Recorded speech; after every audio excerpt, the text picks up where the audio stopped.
ദൈവനാമത്തിന് മഹത്വം. അല്പകാലം കഴിഞ്ഞിട്ട് വരും, താമസിക്കുകയുമില്ല. എബ്രയർ 10:37. ഇനി എത്രയും അല്പകാലം കഴിഞ്ഞിട്ട് വരുവാനുള്ളവൻ വരും, താമസിക്കുകയുമില്ല.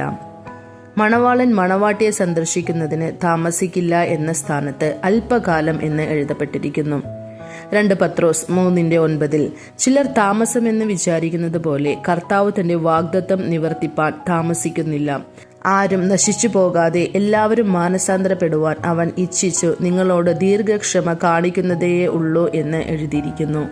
അവിടത്തെ വാഗ്ദത്തത്തെക്കുറിച്ച് അവൻ താമസക്കാരനല്ല എന്ന് എഴുതിയിരിക്കുന്നത് അവിടത്തെ വാഗ്ദത്തങ്ങൾ ഉവ്വ് എന്നും ആമേൻ എന്നും ഉള്ളതാണെന്ന് ചൂണ്ടിക്കാണിക്കുന്നു. ഇത് 2 കൊരിന്ത്യർ 1:20 നമുക്ക് കാണാം. വെളിപ്പാട് 22:20. ഇത് സാക്ഷീകരിക്കുന്നവൻ അതെ, ഞാൻ വേഗം വരുന്നു എന്ന് അരുളി ചെയ്യുന്നു. ആമേൻ. കർത്താവായ യേശുവേ, വരേണമേ എന്ന് നാം പറയണം. ഇതാണ് വാഗ്ദത്തത്തെക്കുറിച്ചുള്ള സത്യം. എന്നാൽ താമസത്തിനുള്ള കാരണം എന്താണ്? എല്ലാവരും മാനസാന്തരപ്പെടണം, ആരും നശിച്ചു പോകരുത് എന്നതാണ് പത്രോസ് എഴുതുന്നത്. ആ താമസം എന്നത് ദീർഘക്ഷമയെ കാണിക്കുന്നു. ഈ ദീർഘക്ഷമ എന്ന ദൈവിക സ്വഭാവം നാം പ്രാപിക്കാൻ വേണ്ടിയാണ് ഈ കാലതാമസം ഉണ്ടാവുന്നത്. ഇത് മനസ്സിലാക്കുന്നതിനായി എബ്രയർ 10:36-37 വചനങ്ങളിൽ ഇപ്രകാരം എഴുതിയിരിക്കുന്നു: ദൈവേഷ്ടം ചെയ്ത് വാഗ്ദത്തം പ്രാപിപ്പാൻ സഹിഷ്ണുത നിങ്ങൾക്ക് ആവശ്യം.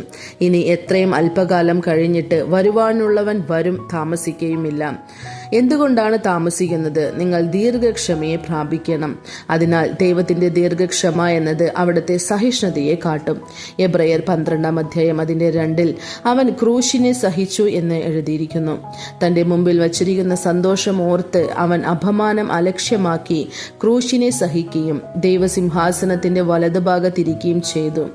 അതുകൊണ്ട് ഈ ദീർഘക്ഷമ എന്ന സഹിഷ്ണുത അവരുടെ വരവിനെ വേഗത്തിലാക്കുന്നു. സ്നേഹം സകലത്തെയും സഹിക്കും, സകലത്തെയും താങ്ങും.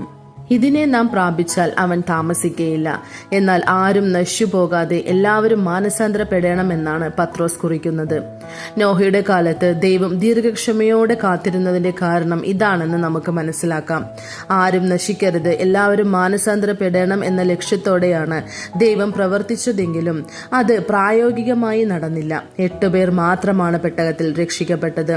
ദൈവം ദീർഘക്ഷമയോടെ കാത്തിരുന്നപ്പോൾ അനുസരിക്കാതെ പോയ ആത്മാക്കളെ കുറിച്ച് 1 പത്രോസ് 3:19 എഴുതപ്പെട്ടിരിക്കുന്നു. എല്ലാവരും മാനസാന്തരപ്പെടണമെന്നും ആരും നശിക്കരുതെന്നും ദൈവം ക്ഷമയോടെ കാത്തിരുന്നു. ആ കാലഘട്ടത്തിൽ 8 പേർ മാത്രമാണ് രക്ഷിക്കപ്പെട്ടത്. നോഹ, നോഹയുടെ ഭാര്യ, നോഹയുടെ 3 പുത്രന്മാർ, 3 മരുമക്കൾ എന്നിവരെല്ലാം നോഹയോടൊപ്പം ചേർന്നു. നോഹ എന്ന ഒരു മനുഷ്യനിൽ ആ 8 പേരുടെ ഐക്യത നമുക്ക് കാണാൻ സാധിക്കുന്നു. ക്രിസ്തുവിന്റെ മണവാട്ടി എന്നറിയപ്പെടുന്നവർ ഈ ഐക്യതയിൽ തികഞ്ഞവരാണ്. കൊലോസ്യർ 1:21 നമുക്കിത് കാണാൻ സാധിക്കും. മുമ്പേ ദുഷ്പ്രവൃത്തികളാൽ മനസ്സുകൊണ്ട് അകന്നവരും ശത്രുക്കളുമായിരുന്ന നിങ്ങളെ അവന്റെ മുമ്പിൽ വിശുദ്ധരും നിഷ്കളങ്കരും കുറ്റമില്ലാത്തവരുമായി നിർത്തേണ്ടതിന് അവൻ ഇപ്പോൾ തന്റെ ജഡശരീരത്തിൽ തന്റെ മരണത്താൽ നിരപ്പിച്ചു. ആയതിനാൽ അവൻ താമസിക്കില്ല, ഉടനെ വരും.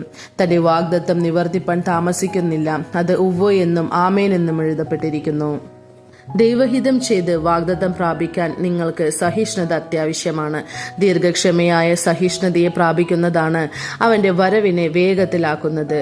ആമേൻ. കർത്താവായ യേശുവേ, വരേണമേ എന്ന് നമുക്ക് വിളിക്കാം.